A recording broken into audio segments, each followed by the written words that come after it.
नमस्कार दोस्तों, मैं दीपक कुमार आप सभी का आपके अपने YouTube channel excellent career academy में स्वागत करता हूं। दोस्तों, हम लोग एसएससी जीडी मैथ्स का प्रीवियस ईयर क्वेश्चन जितना भी हो रहा है ये सभी को हम लोग कवर कर रहे हैं। और ये हम लोग का ये जो सीरीज चल रहा है उसका वीडियो नंबर 3 है। इसका तीसरा नंबर वीडियो आज मैं आप लोग को ये सॉल्व करवाने जा रहा हूँ। तीसरा वीडियो ये आज होने वाला है इस सीरीज का। ठीक है, मैंने एसएससी जीडी मैथ्स 2026 के लिए प्लेलिस्ट भी बना दिया है और मैं सभी वीडियो उस प्लेलिस्ट में डाल दूंगा। और जो 2 वीडियो डाला हुआ है ये तीसरा वीडियो है और आने वाले सभी वीडियो आपको उस प्लेलिस्ट में मिल जाएंगे, मैथ्स वाले प्लेलिस्ट में। ठीक है, तो अगर आप लोग में से कोई भी जो वीडियो नहीं देखे होंगे, जो पहले डाला हुआ वीडियो वो नहीं देखे होंगे तो कृपया उस वीडियो को भी जरूर देखिए और आने वाले सभी वीडियो आपको मिले इसलिए आप हमारे चैनल को जरूर सब्सक्राइब कर लीजिए। और अगर वीडियो आपको अच्छा लगता हो तो वीडियो को लाइक भी जरूर कीजिएगा। ठीक है, चलिए देखिए हमारा क्वेश्चन नंबर फर्स्ट क्या कहता है। काफी इंपॉर्टेंट क्वेश्चन है, ये सभी एसएससी जीडी के एग्जाम में पूछा हुआ क्वेश्चन है जो कि आपके आने वाले एग्जाम के लिए काफी ज्यादा इंपॉर्टेंट है ना। तो चलिए हम लोग देखते हैं हमारा पहला नंबर क्वेश्चन क्या कहता है। कहता है दो ट्रेनें जिसमें से प्रत्येक की लंबाई 180 मीटर है। दो ट्रेन है और जिसमें से प्रत्येक की लंबाई 180 मीटर है, समांतर पटरियों पर 50 किलोमीटर प्रति घंटा और 70 किलोमीटर प्रति घंटा की गति से एक दूसरे की ओर बढ़ रही है। ठीक है, दो रेलगाड़ी है। ठीक है, एक रेलगाड़ी मान लेते हैं, एक ट्रेन T1 है और एक मान लेते हैं ट्रेन T2 होगा। ठीक है, और हम लोग किनारे लिख लेते हैं।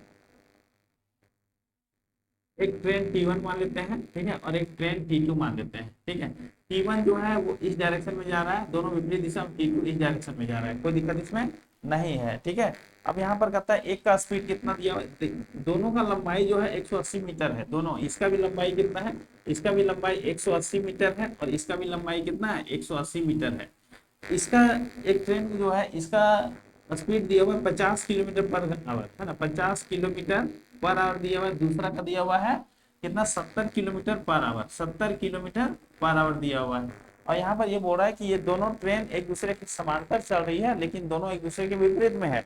तो कहता है कि वे एक दूसरे को पूरी तरह से कितने सेकंड में पार कर जाएगी। दोस्तों आप ध्यान देंगे, जब भी इस टाइप का क्वेश्चन आएगा कि दोनों ट्रेन एक दूसरे को पार करेगी तो ये एक दूसरे को पार करने में कितनी दूरी तय की जाएगी, तो ये दोनों ट्रेन की लंबाई का योग करना है। दोनों ट्रेन की लंबाई का योग, जब भी ट्रेन एक दूसरे को क्रॉस करे, चाहे वो एक ही दिशा में चलते हुए क्रॉस करे या विपरीत दिशा में चलते हुए क्रॉस करे, जब भी दो ट्रेन एक दूसरे को क्रॉस करती है तो हम लोग को कुल दूरी के लिए दोनों ट्रेन की लंबाई को जोड़ना पड़ेगा, उससे आपका दूरी निकल जाएगा। क्लियर है। चलिए यहाँ पर देखिए, तो हम लोग को पूछ रहा है कि दोनों को एक दूसरे को पार करने में कितना समय लगेगा।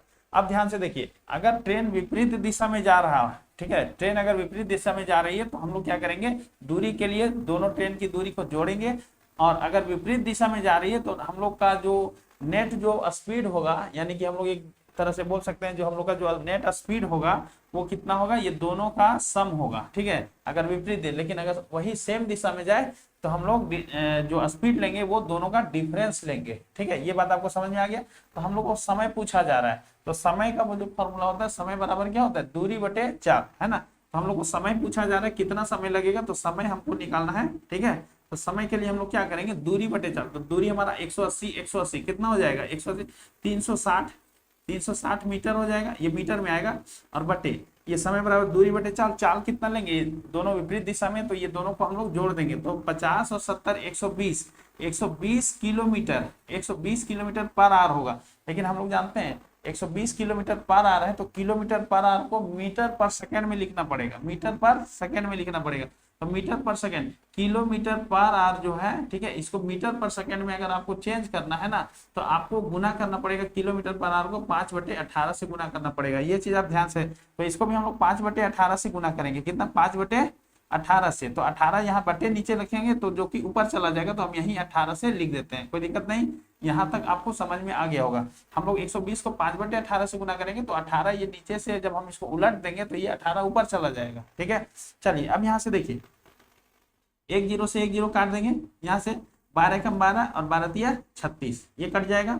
अब यहाँ से हम लोग और क्या कर सकते हैं, देखिए यहाँ से हम लोग क्या कर सकते हैं, ये 18 तिया 54 कितना हो जाएगा, 18 तिया 54 हो जाएगा। ठीक है, अब देखिए बटे 5 हो गया, इसको अगर हम लोग डिवाइड करेंगे, ठीक है, तो डिवाइड करेंगे तो कितना हो जाएगा, 5 कम 5 ये यानी 10 बार में 50 जाएगा, और ये 5 40, यानी कितना हो जाएगा 10.8 हो जाएगा। कितना हो जाएगा 10.8, ये हमारा सेकंड में आएगा, ये सेकंड में, ठीक है। तो ये हमारा राइट आंसर होगा 10.8, जो कि आपका ऑप्शन नंबर सी जो है वो करेक्ट होगा, ठीक है। मैं उम्मीद करता हूं कि ये क्वेश्चन आपको बहुत ही अच्छे ढंग से समझ में आया होगा, है ना। चलिए, अगर ये क्वेश्चन आपको समझ में आ गया है तो हम लोग नेक्स्ट क्वेश्चन में हम लोग चलते हैं। क्वेश्चन काफी आसान होगा, सॉल्यूशन भी मैं आपको बहुत ही अच्छे ढंग से कराऊंगा, है ना। तो सारा क्वेश्चन को आप देखते चलिए बढ़िया ढंग से। चलिए देखिए हम लोग का क्वेश्चन नंबर 2 क्या कहता है। क्वेश्चन नंबर 2 देखिए कहता है, काफी इजी क्वेश्चन है ये, है ना। एक दुकानदार एक वस्तु को 520 रुपए में खरीदता है। एक दुकानदार एक वस्तु को 520 रुपए में खरीदता है। एक दुकानदार एक वस्तु को कितना 520 रुपए में खरीदता है, और वह 10% लाभ प्राप्त करने के लिए उस वस्तु को किस मूल्य पर बेचता है। देखिए इस पे 10% का लाभ कमाना है, यानी कि अगर हम लोग देखेंगे कि हम लोग अगर खरीदते हैं कोई भी चीज को तो 100% उस पर खर्च करते हैं, 10% लाभ कमाना है, यानी उसमें 10% ऐड करके यानी 110% में बेचेंगे, है ना। तो हम लगाएं कितना है 520 रुपया, हम इस पर 10% का फायदा कमाना चाहते हैं, यानी कि हम इसको 110% में बेचेंगे, तो 520 का 110% हम लोग निकाल देंगे, जो आएगा हमारा वो हमारा एसपी हो जाएगा, उसमें मेरा 10% फायदा हो जाएगा, ठीक है। तो चलिए हम लोग यहाँ देखते हैं, ये 1010 इससे काट देंगे, 1010 इससे काट देंगे, ठीक है।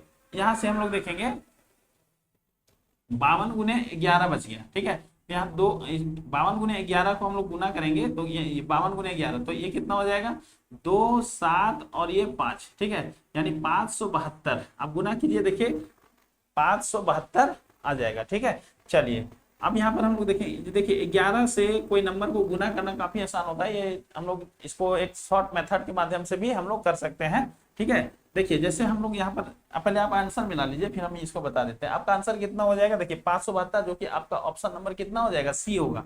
ऑप्शन नंबर सी हमारा राइट आंसर है। देखिए यहाँ पर मैंने किस तरह से गुना किया, 52 गुने यहाँ पर 11 लिखा, ठीक है। तो 52 गुने 11, कोई भी संख्या को अगर आपको 11 से गुना करना है, ठीक है, तो आप संख्या को जो है सो एक साइड से, यानी कि चाहे तो आप इसका वंस प्लेस यानी इकाई अंक तरफ से इसके बैक साइड में जोड़ते हुए जाइए। किस तरह से, देखिए पहले सबसे पहले हम लोग क्या करेंगे, एक डिजिट को ही लेंगे, ठीक है। तो ये 2 लिखेंगे, फिर इसको हम लोग ये 5 के साथ जोड़ेंगे, है ना, फिर 2 को 5 के साथ जोड़ेंगे। आप इसको इस तरह से कीजिए, 52 है ना, ठीक है, इसको हम लोग 11 से गुना करेंगे, तो आप ये समझ लीजिए कि आपके पास 11 होना चाहिए, बाकी नंबर दूसरा कोई भी हो चलेगा, ठीक है। तो सबसे पहले एक डिजिट को इसी तरह लिखिए, है ना, उसके बाद फिर ये एक डिजिट जो है वंस प्लेस वाला, उसको बैक से जोड़िए, है ना, बैक से जोड़िए, तो कितना हो जाएगा 5 और 2 7 हो जाएगा, और इसके पीछे और कुछ नहीं है तो बस एक यही डिजिट लिख दीजिए, यानी 5 हो जाएगा, ठीक है। अगर इसी तरह अगर पीछे रहता तो फिर उसके पीछे वाला से जोड़ते, इसी तरह से हम लोग जोड़ते हुए चले जाएंगे, ठीक है। तो ये हमारा आंसर आ जाएगा कितना 572, आपका राइट आंसर हो गया। चलिए हम लोग देखते हैं नेक्स्ट क्वेश्चन, हमारा क्वेश्चन नंबर 2 क्या कहता है। देखिए क्वेश्चन नंबर 2 क्या कहता है, ध्यान से समझिए थोड़ा। क्वेश्चन नंबर 2 कहता है, राजेश्वर एक कार्य को 12 दिनों में, विक्रम 6 दिनों में और टाइगर 15 दिनों में कर सकता है। ध्यान से देखिए, राजेश्वर एक कार्य को कितना दिन में, ये राजेश्वर है ना, राजेश्वर एक कार्य को कितना दिन में, 12 दिनों में कर सकता है, और विक्रम जो है वो 6 दिन में कर सकता है। और कौन है भैया, और जो है टाइगर 15 दिन में कर सकता है, ठीक है। वे ये सब अलग अलग इतना दिन में काम को खत्म कर सकते हैं, तो वे सभी एक साथ कार्य शुरू करते हैं, लेकिन राजेश्वर 2 दिन बाद कार्य छोड़ देता है। राजेश्वर मात्र 2 ही दिन साथ में काम किया, ठीक है, और विक्रम कार्य पूरा होने से 3 दिन पहले कार्य छोड़ देता है। कार्य कितने दिनों में पूरा होता है ये आपको बताना है, यानी काम होने में टोटल कितना दिन लगा। तो सबसे पहले हम लोग देखेंगे टोटल काम कितना है। टोटल काम के लिए हम लोग एलसीएम लेते हैं, तो 12 6 और 15, तो 12 6 और 15 का आप एलसीएम लीजिए, ठीक है। तो 12 6 और 15 से कटने वाला सबसे छोटी संख्या जो होगी वही आपका एलसीएम है, ठीक है। तो यहाँ पर हम लोग देखेंगे ये सबसे छोटी संख्या, ये सबसे कटने के लिए कौन है, 60 है, तो 12 5 60, सबका क्षमता निकालेंगे। आर का क्षमता कितना आ गया, 12 5 60। क्षमता निकालने के लिए ये कितना दिन में काम करता है, टोटल काम को भाग देंगे, ठीक है। तो 12 से 60 को भाग देंगे, तो 12 5 60, 6 10 60, ये कितना हो जाएगा 10 हो जाएगा, और 15 चौक 60, ये 4 बार में, यहाँ तक तो आपको कोई दिक्कत नहीं है, सबका क्षमता भी आ गया। अब यहाँ पर देखिए, यहाँ क्या बोलता है, राजेश्वर 2 दिन के बाद काम छोड़ देता है, तो टोटल मेरा काम कितना हो गया 60, टोटल काम मेरा कितना हो गया 60, ये टोटल वर्क हमारा कितना हो गया 60 हो गया, ठीक है। अब देखिए यहाँ पर क्या करता है कि ये 2 दिन तक ही काम किया है राजेश्वर, तो अगर ये टोटल काम है, ठीक है, तो ये दो ही दिन तक काम किया राजेश्वर, बाकी छोड़ के चला गया, तो 2 दिन का इसका काम कितना होगा, एक दिन में 5 करता है तो 2 दिन में 10 करेगा, ठीक है, तो 2 दिन में 10 करेगा, तो 60 में से ये इसका 10 काम हटा दीजिए, तो कितना बचा 50 काम बचा, ठीक है, कितना काम बचा 50 काम। अब ये 50 काम को, ये हमारा कौन है, ये वी से विक्रम है और ये टाइगर है, ये दोनों मिल करके 50 काम करना मतलब कर रहा है। लेकिन अभी क्या हुआ कि विक्रम जो है, ठीक है, विक्रम काम पूरा होने से 3 दिन पहले ही काम छोड़ करके चला गया।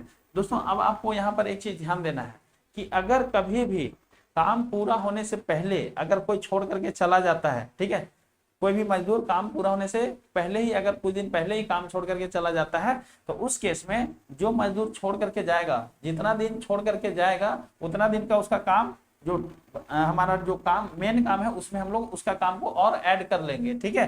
तो हम लोग देख रहे हैं कि ये जो क्या नाम है इसका विक्रम नाम है ना, वी से विक्रम है, तो ये विक्रम जो है वो कितना दिन पहले काम छोड़ करके चला जा रहा है, 3 दिन पहले, तो 3 दिन में कितना काम, ठीक है, एक दिन में 10 काम है ना, तो 3 दिन में 30 काम, तो इसका 30 काम हम इसमें और ऐड करेंगे, ठीक है। और ये किससे भाग देंगे, तो ये दोनों का क्षमता से भाग देंगे हम लोग। ये देखेंगे जो शुरू से छोड़ देगा उसका क्षमता भी हटा देंगे हम लोग, है ना, उससे कोई मतलब नहीं। लेकिन यहाँ अगर कोई लास्ट से छोड़ रहा है तो उसका काम को जोड़ लेंगे और क्षमता वो सब का भी हम लोग ले लेंगे, ठीक है।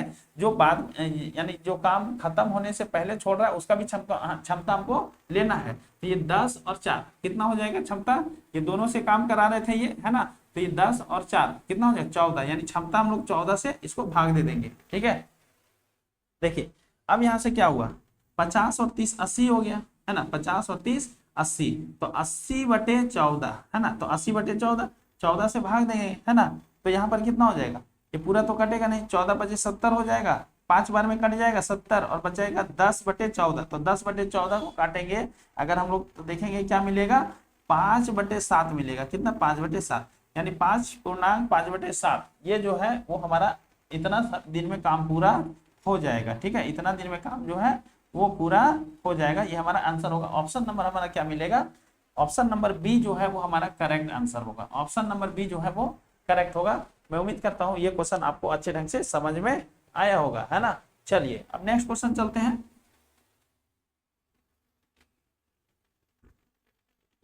चलिए देखिए हमारा अगला नंबर क्वेश्चन क्या कहता है, क्वेश्चन नंबर 4, अभी ये क्वेश्चन है। क्वेश्चन नंबर 4 देखिए क्या कहता है, कहता है रांचीन, है ना, रांचीन लिखा हुआ है ना, हाँ रांचीन जो है वो 70 किलोमीटर प्रति घंटा की गति से 2 घंटे तक यात्रा तय करता है, ठीक है, 70 की स्पीड से 2 घंटे तक, और 40 किलोमीटर प्रति घंटा की गति से 80 किलोमीटर की दूरी तय करता है, ठीक है, यानी एक डिस्टेंस है, ठीक है, इस तरह से 70 के स्पीड से, यानी कि यहाँ से मान लेते हैं यहाँ तक गया, ठीक है, ये 70 के स्पीड से कितना 70 नहीं 60 किलोमीटर, 60 किलोमीटर पर आवर के स्पीड से गया, 60 किलोमीटर पर, और ये कितना घंटा चलाया, 2 घंटा चलाया, ठीक है, यहाँ पहुंच गया होगा मान लीजिए।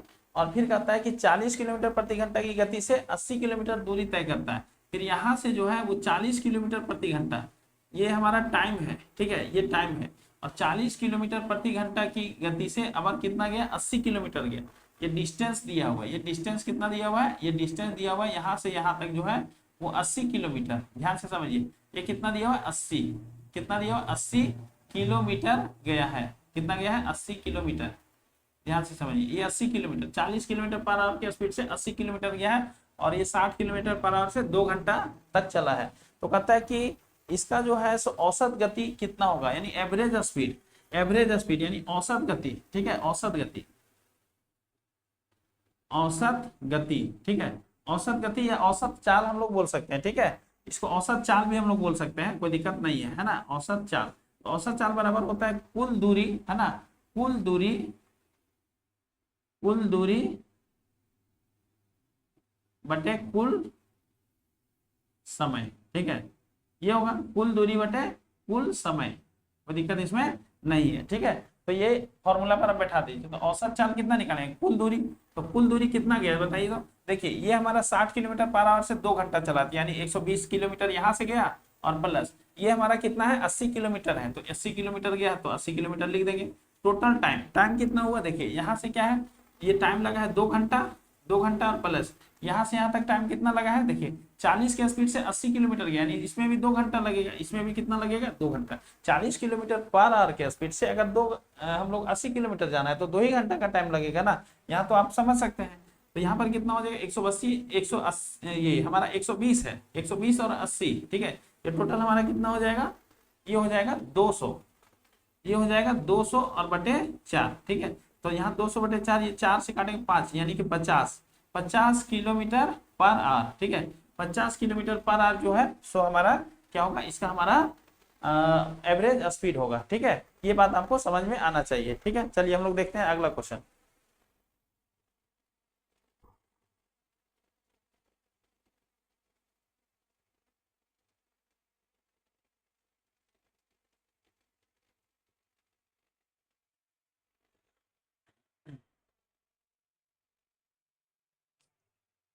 चलिए नेक्स्ट क्वेश्चन हम लोग चलते हैं।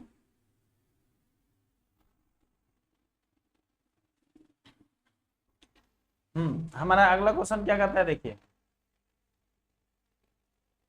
क्या कहता है, काफी ध्यान से देखिए, ये क्वेश्चन काफी इंपॉर्टेंट है।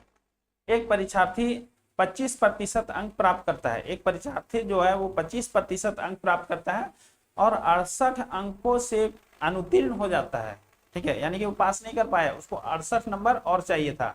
जबकि दूसरा परीक्षार्थी जो है वो 50% अंक प्राप्त करता है और उत्तीर्ण होने के लिए आवश्यक जितना न्यूनतम अंक चाहिए था ना, उससे 42 अंक अधिक प्राप्त कर लिया है वो 50% लाने पर। तो कहता है परीक्षा के अधिकतम अंक ज्ञात कीजिए, यानी कि एग्जाम जो हुआ है, ठीक है, उसका फुल मार्क्स कितना है ये आपको निकालना है। तो यहाँ पर देखिए सबसे आसान ढंग से मैं आपको यहाँ बताने वाला हूँ। देखिए 25% लाया, 25%, 25% लाया, फेल हो गया, कितना में पास होना चाहिए था, 68 नंबर इसको और मिलना चाहिए, यानी 68 नंबर इसको और मिलना चाहिए, यानी ये पास हो गया। 25% में 68 नंबर और जोड़ दिए, ये पास। ध्यान दीजिए ये परसेंट लगा हुआ है और ये बिना परसेंट का है, ठीक है।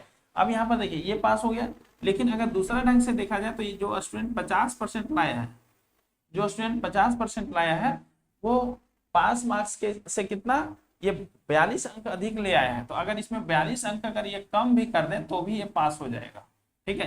तो सिर्फ पास होने के लिए इतना अंक चाहिए, यानी इतना नंबर चाहिए, और ये सिर्फ पास होने के लिए इतना। तो किसी भी एग्जाम का जो पास मार्क्स होता है वो फिक्स ही होगा, है ना। यानी कि मान लेते हैं अगर 30 नंबर में पास है, ठीक है, तो 30 नंबर किसी भी तरह से वो 30 नंबर लाना चाहिए। तो ये भी देखिए ये सिर्फ पास होने वाला नंबर आ गया, क्योंकि जितना लाया था एक्स्ट्रा, यानी इसको जितना घट रहा था उतना इसमें हम डाल दिए, और ये 50% लाया तो जितना एक्स्ट्रा लाया उतना घटा दिए, यानी ये दोनों आकर के पास मार्क्स वाला रेंज में खड़ा हो गया है, ठीक है। चलिए तो ये दोनों जो है सो एक तरह से बराबर क्वांटिटी है, ये दोनों एक तरह से क्या हो गया, बराबर क्वांटिटी हो गया। तो अब यहाँ से देखिए 25% हम लोग क्या करेंगे, हम लोग यहाँ से इसको 25% को इधर भेज देते हैं, इसको हम लोग 42 को इधर भेजेंगे। तो एक तरह से हम लोग देखेंगे तो 42 इधर आएगा तो प्लस में आएगा, ठीक है। तो 68 और ये 42, ठीक है। तो ये हम लोग का कितना हो जाएगा, ये हमारा 70 और 4 यानी 110 हो जाएगा, और ये 25 जाकर के उधर घट जाएगा। तो हम लोग क्या देखेंगे कि 25% का वैल्यू जो है, यानी ये उधर जाके 50 में घटेगा 25, तो 25% मिलेगा ना, और ये इधर आ जाएगा। तो 25% का जो वैल्यू है वो हमारा कितना बता रहा है, 110। 25% का वैल्यू 110। कोई भी एग्जाम में जो फुल मार्क्स हम लोग मानते हैं वो कितना मानते हैं, 100%, ठीक है। यानी कि हम लोग को 100% का वैल्यू पूछ रहा है, कितना का वैल्यू पूछ रहा है, 100% का वैल्यू पूछ रहा है। तो 25% का 110 हो गया, तो हम लोग को ये 100% निकालना है। तो 100% के लिए हम लोग इसको 4 से गुना करेंगे, तो 100% आ जाएगा। तो जब 4% तो इसको भी हम लोग 4 से गुना करेंगे, तो ये हमारा कितना हो जाएगा, 440 हो जाएगा, 110 गुने 4 440। तो ये हमारा टोटल मार्क्स जो है एग्जाम में फुल मार्क्स वो कितना होना चाहिए, 440 का होना चाहिए, ठीक है। ये हमारा राइट आंसर होगा, ठीक है, ये हमारा आंसर है, ठीक है, ये हमारा आंसर है। ऑप्शन नंबर आपका कौन सा होगा, ऑप्शन नंबर सी जो है वो करेक्ट होगा, 440, ठीक है। चलिए हम लोग नेक्स्ट क्वेश्चन चलते हैं। हमारा अगला क्वेश्चन क्या कहता है देखिए, हाँ क्वेश्चन नंबर हम लोग का 6 होने वाला है। देखिए 6 नंबर क्वेश्चन क्या कहता है, ध्यान से देखिए। क्या करता है, देखिए 6 नंबर क्वेश्चन क्या करता है, मान याद करना है, यानी इसको हम लोग को सिंप्लीफाई करना है। क्वेश्चन क्या लिखा हुआ है, देखिए -9 ब्रैकेट -9 दिया हुआ है, और यहाँ पर -60 है ना, -60 और डिवाइडेड बाय -12 और प्लस -3 इंटू 9 ये दिया हुआ है। ठीक है, यहाँ पर इसको हम लोग को वैल्यू देखते हैं कि क्या होने वाला है। ठीक है, तो सबसे पहले यहाँ पर देखिए ये जो है, ये इसको अगर हम लोग डिवाइड करेंगे तो देखिए ये माइनस वाला quantity minus minus minus cut जाएगा, डिवाइड करेंगे तो 12×5 = 60, यानी कि यहाँ पर हम लोग माइनस लिख लेंगे माइनस, और ये हम लोग का कितना हो जाएगा 12×5 = 60, ये -5 आ जाएगा, कितना हो जाएगा 12×5 = 60, माइनस माइनस कट जाएगा, सिर्फ 5 मिलेगा यहाँ से, और यहाँ से कितना हो जाएगा 3×9 = 27, कितना 3×9 = 27, -27 लिखेंगे, कितना -27। अब देखिए ये तीन क्वांटिटी है, तीनों को हम लोग एक ही साइन है, तो हम लोग जानते हैं कि अगर एक ही साइन हो, ठीक है, तो जोड़ सकते हैं, चाहे प्लस में हो या माइनस में हो, तो ये माइनस ये भी माइनस है, यानी सबको जोड़ देंगे। तो यहाँ से हम लोग करेंगे कि तो कितना हो जाएगा 27 है, 27 और 5 ये कितना हो जाएगा 27, और ये हमारा कितना हो जाएगा, ये हमारा 5 हो जाएगा, है ना, तो 27 5 32, 32 और -9 है। ठीक है, तो 32 -9 माइनस कितना हो जाएगा 41, -41 हमारा ये आंसर होगा। ठीक है, -41, ऑप्शन नंबर ए जो है वो हमारा करेक्ट होगा, -41। ठीक है, तो ऑप्शन नंबर ए जो है वो -41 हमारा सही होगा। ठीक है, चलिए यहाँ से हम लोग आगे बढ़ते हैं। देखिए ये तो ठीक जोड़े हैं, 27 5 32 और 9 है ना, 32 और 9 कितना हो जाएगा 41, -41 हमारा आंसर होगा। ठीक है, चलिए नेक्स्ट क्वेश्चन हम लोग चलते हैं।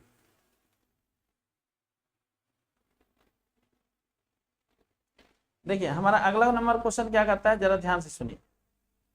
तो दोस्तों अब हम लोग का क्वेश्चन नंबर 7 हो रहा है। देखिए हमारा क्वेश्चन नंबर 7 क्या करता है, एक ग्राहक 40% की छूट या 25% और 15% की दो क्रमिक छूटों में से किसी एक का चुनाव करने में असमर्थ था। ठीक है, तो देखिए एक कस्टमर जो है उसको 40% का एक ही बार छूट देने के का बात बोला गया। ठीक है, कितना 40% का एक ही बार, है ना, एक ही बार बोला गया कि 40% का छूट लीजिए, या तो फिर इसको 2 बार, है ना, एक 25%, ठीक है 25%, या तो फिर एक 25% और 15%, चाहे तो एक ही बार आप 40% का छूट लीजिए, या तो फिर 25% और 15% का छूट लीजिए। ठीक है, तो यहाँ पर कस्टमर जो है वो कंफ्यूज है, यानी वो नहीं डिसाइड कर पा रहा है कि कौन सा छूट लें, ये 40% या तो 25 और 15 ये जो दो पार्ट में टूटा हुआ है वो वाला छूट लें।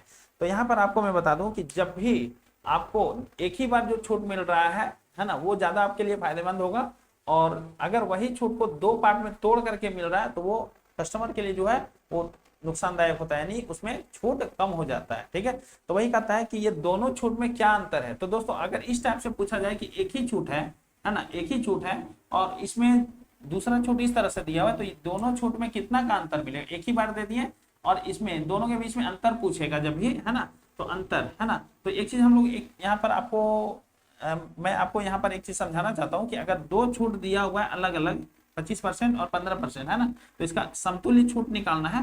तो यानी यहाँ पर हम लिख देते हैं A% तथा B% का समतुल्य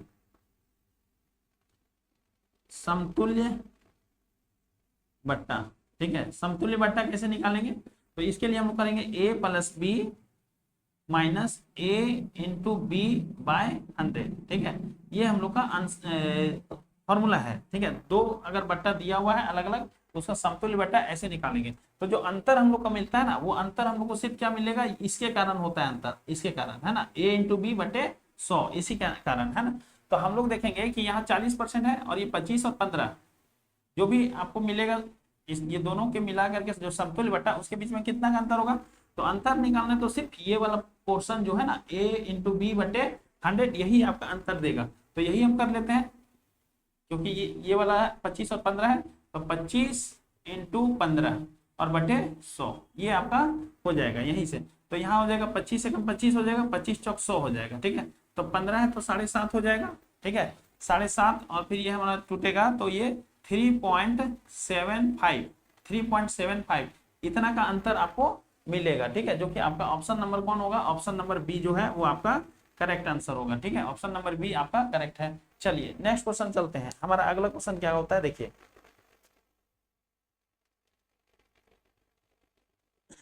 देखिए ये सभी क्वेश्चन जो है आपके लिए काफी ज्यादा इंपॉर्टेंट है। आप इसको बनाइए, बढ़िया ढंग से सॉल्व कीजिए, और मेरे साथ आप मैथ्स के एग्जाम, मतलब मैथ्स का जो सिलेबस है वो आप मेरे साथ जुड़ करके आप अच्छे ढंग से इसको क्लियर कर सकते हैं। ठीक है, अभी मैं प्रीवियस ईयर पेपर सॉल्व करवा रहा हूँ, है ना, और फिर मैं चैप्टर वाइज जो है इसका क्वेश्चन भी सॉल्व करवाऊंगा, जिससे आपको बहुत ही ज्यादा कॉन्सेप्ट में क्लियरिटी मिलने वाला है। ठीक है, चलिए देखिए, एक किले में 150 आदमियों के लिए 85 दिनों का भोजन का प्रावधान है। यानी एक किला है ना, यानी कोई स्थान, वो किला आप जानते ही हैं। ठीक है, और वो 150 लोगों के लिए 85 दिन का भोजन मतलब वहां स्टोर किया गया है। ठीक है, तो 150 शुरू में कितना, 150 शुरू में 150 आदमी है, 85 दिन के लिए भोजन है।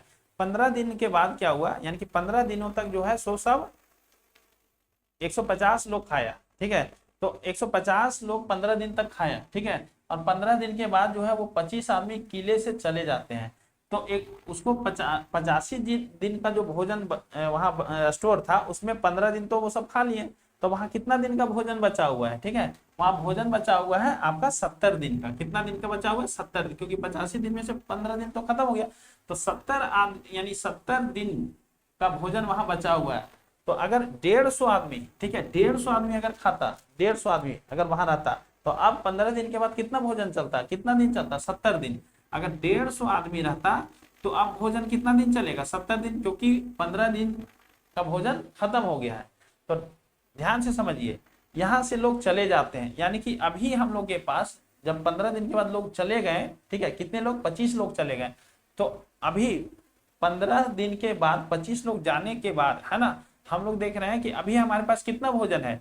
अगर 150 आदमी खाएगा अभी, है ना, तो 70 दिन चलेगा, क्योंकि 15 दिन का हिसाब किताब खत्म हो चुका है, क्योंकि 15 दिन तो खा चुका है ना। तो 150 आदमी अगर अभी भी खाएगा तो 70 दिन चलेगा, लेकिन कहता है कि 25 लोग चले गए, तो अब भोजन क्या है, भोजन ज्यादा दिन तक चलेगा। ठीक है, भोजन क्या होगा, ज्यादा दिन तक चलेगा। ठीक है, तो यहाँ पर हम लोग देखेंगे कि 70 दिन तक ये खा सकता है अभी, लेकिन यहाँ पर हम लोग क्या देखेंगे कि अब 25 लोग चले गए, तो 25 लोग चले गए यानी 125 लोग ही बचेगा। तो 125 लोग अब उस भोजन को कितना दिन तक खाएंगे, है ना, तो भोजन अब ज्यादा दिन चलेगा। ठीक है, भोजन क्या होगा, ज्यादा दिन तक चलेगा। तो देखिए कहता है कि शेष भोजन जो है कितना दिन तक चलेगा, यानी जो बचा हुआ भोजन था अभी वो 70 दिन तक चल सकता था। ठीक है, लेकिन 25 लोग चले गए, तो 25 लोग मतलब 125, ये 150 में से 125, ये क्या बोल सकते हैं, 150 में से 25 लोग तो चले गए, तो कितना बचा, 125। तो 125 लोग अब बचा हुआ भोजन को कितना दिन खाएंगे, है ना, यही आपका क्वेश्चन है। तो यहाँ से अब हम x का वैल्यू निकाल देंगे, तो ये कितना हो जाएगा, 25 बचे 125 हो जाएगा, और 25 छक 150 हो जाएगा, कोई दिक्कत इसमें नहीं। ये 5 से कम 5 हो जाएगा, और ये 14 बचे 70 हो जाएगा, 14 बचे 70 कट जाएगा, और यहाँ से x का वैल्यू निकालेंगे, है ना, तो x का वैल्यू जो हमारा निकलेगा 14 बचे 70, 14 84, है ना, यानी कि ये 84 दिन जो है ये भोजन अब हम लोग का चलने वाला है। ठीक है, यानी ऑप्शन नंबर आपका कौन सा, ए नंबर जो है वो आपका ऑप्शन करेक्ट होगा। ठीक है, चलिए अब हम लोग नेक्स्ट क्वेश्चन चलते हैं। हमारा अगला क्वेश्चन क्या है, देखिए काफी इजी क्वेश्चन है। ठीक है, इसको आप ध्यान से देखिए।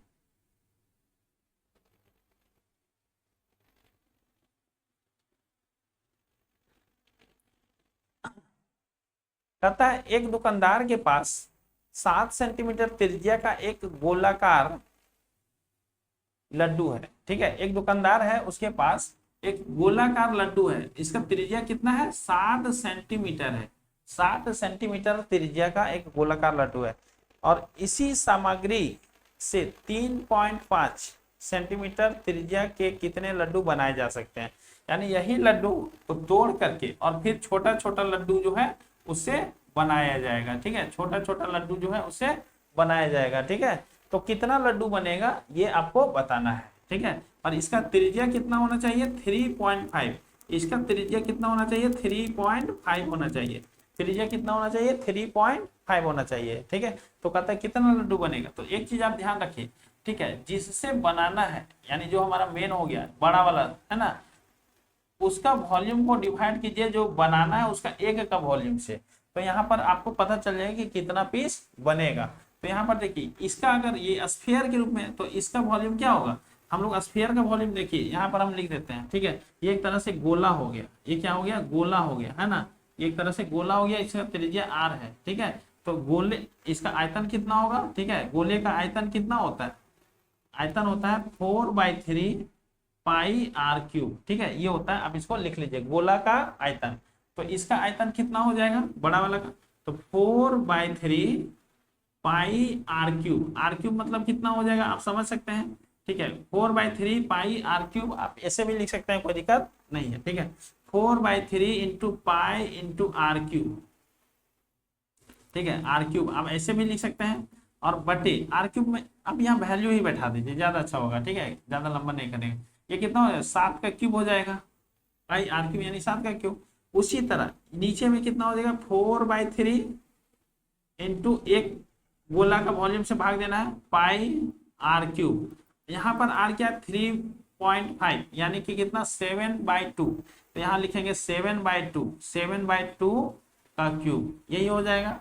अब देखिए यहाँ से 4/3 कट जाएगा, पाई से पाई कट जाएगा, ठीक है। अब यहाँ से हम लोग देखेंगे ये कितना है, 7 का पावर 3 है, और इसको तोड़ेंगे तो ये भी 7 का पावर 3 मिलेगा, यानी कि अगर देखा जाए तो 7 का पावर 3, और इसको भी अगर हम लोग कैलकुलेट करेंगे तो 7 का पावर 3 बटे 2 का पावर 3, ये 2 का पावर 3 ऊपर चला जाएगा, यानी 8 हो जाएगा, ठीक है। और ये 7 का पावर 3 हो, हम लोग चाहेंगे तो इसको क्यूब करके लिख सकते हैं, लेकिन हम लोग को कोई जरूरत नहीं, क्योंकि एक ही जैसा मिल गया है। तो यहाँ पर कितना हो जाएगा, 8 बचेगा, ठीक है। यानी ऐसा कितना जो है वो लड्डू बन पाएगा, ठीक है, ऐसा लड्डू कितना बन पाएगा, ये बन पाएगा हम लोग का कितना पीस, 8 पीस, है ना। तो आपका ऑप्शन नंबर क्या हो जाएगा, ऑप्शन नंबर ए जो है वो आपका करेक्ट आंसर होगा, ठीक है। ऑप्शन नंबर ए जो है वो करेक्ट आंसर होगा, ठीक है। चलिए अब हम लोग नेक्स्ट क्वेश्चन चलते हैं। हमारा अगला क्वेश्चन 10 नंबर क्या करता है, देखिए।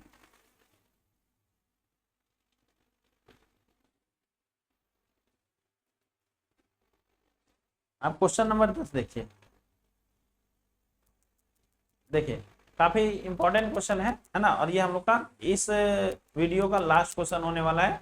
कहता है नितिन के पास 1617 रुपया है। नितिन के पास कितना है, 1617 रुपया। नितिन के पास कितना, 1617 रुपया है। उसमें हाँ, नितिन के पास कितना, 1617 रुपया है। उसने इसे अपने बेटे, किसको किसको, परवीन और ऋषि को, ठीक है, परवीन और ऋषि को, परवीन और ऋषि दो उसका लड़का है ना, दो उसके बेटे हैं, परवीन और ऋषि, ये दोनों को उसने ये 1617 रुपये जो है वो बांट दिया। यानी कि अगर ये देखा जाए तो परवीन और ऋषि को जो पैसा मिला है, तो परवीन प्लस ऋषि को, ठीक है, जो पैसा मिला है वो 1617 रुपये में ही मिला है। कितना, 1617 रुपया में ही ये दोनों को मिला, यानी दोनों का पैसा को जोड़ेंगे तो 1617 रुपया मिलेगा, ठीक है। और कहता है कि ये जो नितिन है वो अपने बेटों से क्या कहा कि इसे 10% की वार्षिक चक्रवृद्धि ब्याज दर पर निवेश करे, है ना। यानी ये दोनों को जो पैसा मिला है वो 10% का वार्षिक चक्रवृद्धि ब्याज की दर पर निवेश करने बोला है। तो ऐसा देखा गया कि परवीन और ऋषि को क्रमशः 17 और 18 वर्षों के बाद समान राशि मिली, है ना। यानी इसको कितना पैसा मिला, शुरू में नितिन दिया और इसको कितना दिया, ये दोनों बराबर नहीं था, लेकिन ये 17 साल के लिए पैसा इन्वेस्ट किया और ये 18 साल के इन्वेस्ट किया। तो देखा गया कि दोनों का पैसा जब अंत में मिला, है ना, तो दोनों के पास बराबर रुपये थे, ठीक है। तो कहता है कि नितिन ने परवीन को कितने रुपए दिए थे, नितिन जो है वो परवीन को कितना रुपया दिया था, ये आपका क्वेश्चन है। तो यहाँ पर आप एक चीज ध्यान दीजिए, ठीक है, कि ये जब दोनों को पैसा मिला तो दोनों चक्रवृद्धि ब्याज पर लगा दिया, ठीक है। तो चक्रवृद्धि ब्याज जो है यहाँ पर हम लोग जरा देखेंगे कि हमारा अमाउंट का जो फॉर्मूला होता है, ठीक है, चक्रवृद्धि ब्याज में अमाउंट का जो फॉर्मूला होता है वो क्या होता है, P into 100 plus R/100 to the power n। मतलब हो जाएगा नंबर ऑफ ईयर्स, या जो भी समय बोल सकते हैं, है ना।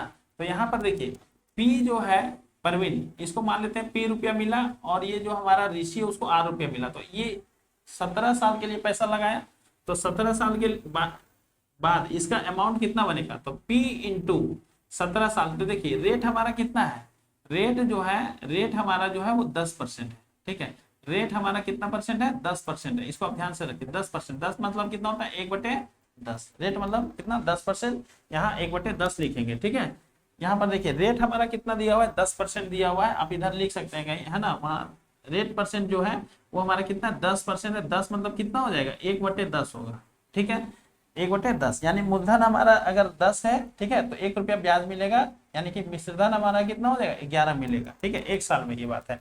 तो यहाँ पर देखिए ध्यान से, तो हमारा कितना हो जाएगा P इंटू, है ना, तो ये हमारा कितना हो जाएगा 1/10 है, तो ये हमारा कितना हो जाएगा 11/10 हो जाएगा, कितना 11/10, ठीक है। हम लोग ये फॉर्मूला पर लगा करके कैलकुलेट करेंगे तो ये 11/10 मिलेगा कैलकुलेट करके। तो ये कितना साल के लिए, ये 17 साल के लिए लगाता है। उसी तरह आर का मिश्रधन कितना होगा 18 साल के बाद, तो आर लिखेंगे और इंटू यहाँ पर कितना 11/10 लिखेंगे, और इंटू ये हमारा आर इंटू 11/10, ये कितना साल के लिए 18 साल के लिए लगाता है, ठीक है। अब देखिए इसको हम लोग कैलकुलेट करेंगे, तो कैलकुलेट तो देखिए ये 11/10 का पावर 17 है और 11/10 का पावर 18 है, तो 11/10 का पावर 17 यहाँ भी है और 11/10 का पावर 17 यहाँ भी है, जिसमें एक ये बच जाएगा, ठीक है। तो ये हम लोग काट देंगे तो हम लोग को सिर्फ क्या मिलेगा P equal to R into 11/10, 18 बार में से 17 बार कट गया तो एक बार बचेगा। तो यहाँ से हम लोग को क्या मिल गया, यहाँ से हम लोग को मिल गया P/R इज इक्वल टू 11/10, यानी कि ये दोनों को जिस रेशियो में पैसा मिला है वो रेशियो हम लोग को आ गया है कि यानी अगर हम लोग को प्रवीण को 11 रुपया देना है तो ऋषि को 10 रुपया मिलेगा। तो हम लोग को पूछ रहा है कि प्रवीण को कितना मिला, तो प्रवीण का हिस्सा पूछ रहा है, प्रवीण का हिस्सा पूछ रहा है, तो 11 बटे ये जोड़ करके नीचे ये सब आपको रेशियो एंड प्रोपोर्शन ये सब में आप जानते होंगे, है ना, कि ये हम लोग का अगर रेशियो में दिया हुआ है तो अगर इसका भाग निकालना है प्रवीण का तो 11 लिखेंगे और जोड़ करके नीचे लिखेंगे 11 और 10 कितना हो जाएगा 21, और किसको बांटना है ना, ये हमारा 1617 को बांटना है, कितना 16,617 को बांटना है, ठीक है। चलिए अब इसको हम लोग कैलकुलेट करेंगे। ये हमारा देख रहे हैं कि 21 से काट देंगे, ठीक है, तो 21 से कम 21 हो जाएगा, और ये हमारा 21, ठीक है, से अगर इसको काटेंगे तो 147 कट जाएगा ना, ठीक है 7 बार में, ठीक है 7 बार में 147 ये हमारा कट जाएगा, ठीक है, तो 147 कट जाएगा, ठीक है। तो ये हमारा कितना बच जाएगा, ठीक है, ये हमारा 147 कट गया। तो हम लोग क्या किए 21 से हम लोग ये 161 को काटे तो कितना बार में कट जाएगा, ये 7 बार में 147 कटेगा, तो यहाँ से कितना बच जाएगा 14 बच जाएगा, है ना, कितना बच जाएगा 14 बच जाएगा। 14 जब यहाँ दे देंगे इसके साथ तो कितना हो जाएगा 147 हो जाएगा, ठीक है, कितना हो जाएगा 147। तो फिर ये कितना बार में कट जाएगा 147, फिर 7 बार में कट जाएगा, जो कि यहाँ पर कितना हो जाएगा, यहाँ पर हमारा हो जाएगा 11 गुने 77 हो जाएगा, ठीक है। तो 11 गुने 77 इसको कैलकुलेट करेंगे तो यहाँ कितना हो जाएगा 7 हो जाएगा, 7 और 7 यहाँ पर हो जाएगा 14, 14 का 4 हो जाएगा, और फिर ये हमारा कितना हो जाएगा 7 और 1 8 हो जाएगा, ठीक है, यानी कि 847, ठीक है 847। ऑप्शन नंबर सी जो है वो हमारा करेक्ट होगा, ठीक है, ऑप्शन नंबर सी जो है वो हमारा करेक्ट होगा, ऑप्शन नंबर सी, ठीक है। तो दोस्तों इस वीडियो में हम लोग 10 क्वेश्चन को डिस्कस किए जो काफी ज्यादा इंपॉर्टेंट क्वेश्चन हो जाते हैं आपके आने वाले एग्जाम के लिए, ठीक है। तो अगर वीडियो आपको अच्छा लगा हो तो आप इस वीडियो को जरूर लाइक कीजिएगा और हमारे चैनल को सब्सक्राइब जरूर कीजिएगा, अपने दोस्तों के बीच में शेयर कीजिएगा। इस वीडियो में इतना ही, अब हम लोग मिलते हैं नेक्स्ट वीडियो में। वीडियो देखने के लिए धन्यवाद।